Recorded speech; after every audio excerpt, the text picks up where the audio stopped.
तब कानून कुछ नहीं करता है, तब समाज को करना चाहिए।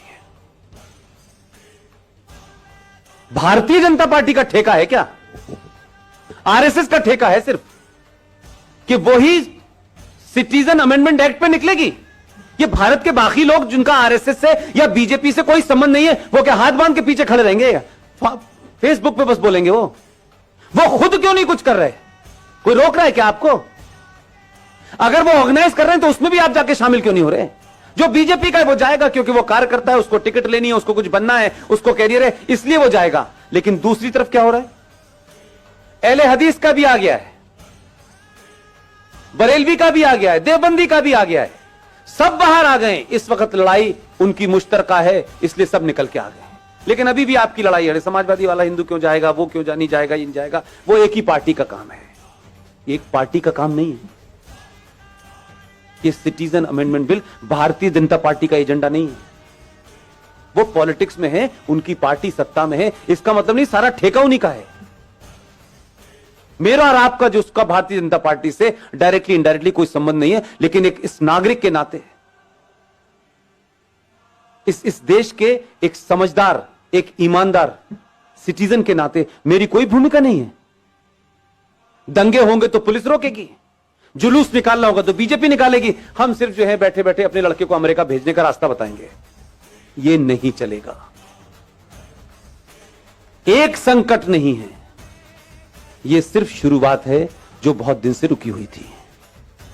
इसलिए मैं कहता हूं कि इस देश में राष्ट्रवादी ताकतें, सनातनी शक्तियां जैसे जैसे मजबूत होंगी, इस देश में गद्दारों के चेहरों से बेनकाब जल्दी होंगे।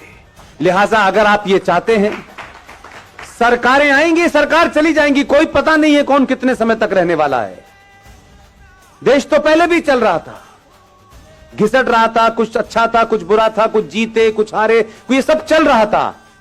लेकिन अपने दिल पे हाथ रखिए कि जिन समस्याओं को हम, नेहरू जी ने दे दी है, ये गांधी जी ने दे दी है, ये फला ने दे दी है, ये उसने कर दी है, जब उन समस्याओं को जड़ से खत्म करने का समय आ रहा है तो फिर इतनी अगर मगर क्यों हो रही है?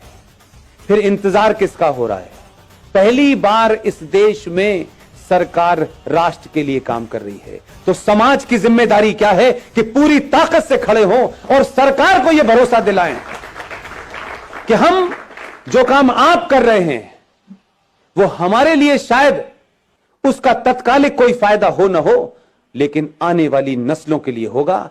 यह तय होगा कि 20 साल के बाद मेरे बच्चे टोपी लगाएंगे, मेरी बेटियां बुर्का पहनेंगी या नहीं पहनेंगी। अगर नहीं चाहते हैं तो ताकत से खड़े होइए। वो कौन है, कौन नहीं है, कैसा है, बुरा है, अच्छा है, यह महत्व नहीं है। इस समय कई सवाल पूछने का समय नहीं है। दूसरे सवाल नहीं पूछ रहे हैं, पूरी दुनिया में है। पाकिस्तान नेशनल असेंबली का चेयरमैन चिट्ठियां लिख रहा है सऊदी अरब को। 2.5 लाख की रैली निकल रही है उस बांग्लादेश को जिसे आपने चड्डी बनियान पहनना सिखाया है। नंगे घूम रहे थे वो, जिनकी आधी आबादी आपके मुल्क में है, और आपके मुल्क में सत्ता लोभी लोग उनको कह रहे हैं इनको रखो, ये हमारे दबान है, क्योंकि इन्हीं से हमें वोट मिलेगा और इसी हम सत्ता में रहेंगे। यही कारण रहा होगा 1000 साल पहले भारत के गुलाम होने का, जो आज दिखाई देता है मुझे। कैसे कैसे नारे लग रहे हैं इस देश के अंदर, हर राज्य एक अलग अलग बात कर रहा है। कोई यूएनओ चिट्ठी लिख रहा है, आपके लोगों की गिनती ज्यादा है उसमें, वही ताकतें बाहर निकल रही हैं। सबके नाम नहीं लेना चाहता, इतने महान नहीं उनका नाम लूं मैं, लेकिन राष्ट्र को आपकी जरूरत है। और आप समझ लीजिए, हम सब लोग इतने बेहया हो चुके हैं, इतने बेगैरत हो चुके हैं कि हम जरा सा अगर हमारे आदमी में कहीं कमजोरी हो गई, जरा सी कहीं हल्का सा भी वो कमजोर पड़ा, हम पहले लोग हैं जो ये कहेंगे। हम बहुत कह रहे थे यार इतना नहीं करना चाहिए था, देखो इसने इतना ज्यादा कर दिया था, हम इतने मक्कार लोग हैं।